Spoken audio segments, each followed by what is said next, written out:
దెబ్బ పడితే గాని దేవునికి లోపడవా. అందుకే దెబ్బలు తగులుతున్నాయి కొంతమందికి, పెద్ద దెబ్బలు తగులుతాయి, జాగ్రత్త.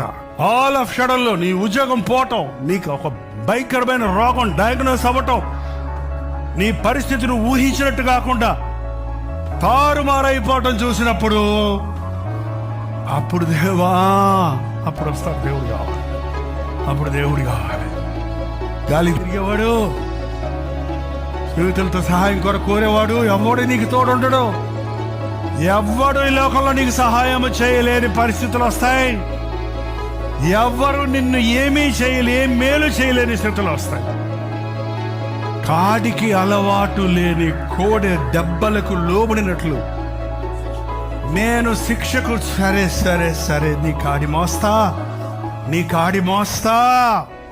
దేవుడు ప్రేమించిన కుటుంబాలకి, దేవుడు ప్రేమించిన కుటుంబాల్లో పుట్టిన బిడ్డలకి యవనస్తులు చూడండి, 1 గంట మీటింగ్కి 2 గంటల మీటింగ్కి వస్తారు, 3 గంటల మీటింగ్కి వస్తారు. వాళ్ళు మీరు గనక మారకపోయింటే, మీరు తాగుబోతులే అంటే వాళ్ళ బతుకులు ఎట్టుండేదో తెలియదు, వాడు అడుగుతుంటుండేవాడు.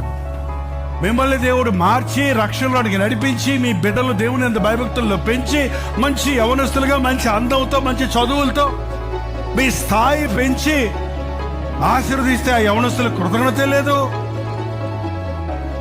నా కోసమే మా నాన్నను మార్చాడు దేవుడు, నేను ఇప్పటికీ కృతజ్ఞత కలిగి ఉంటాను.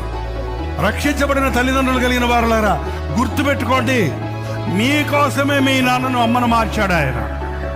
నిన్ను ప్రేమించాడు ఎఫ్రాయిముగా. నీ పట్ల ఆయనకి అనేక ఉద్దేశాలు ఉన్నాయి. ఎంతకాలం తిరుగుతావు గాలికి, ఎంతకాలం ప్రయాసపడతావు లోకం వాటి కొరకు.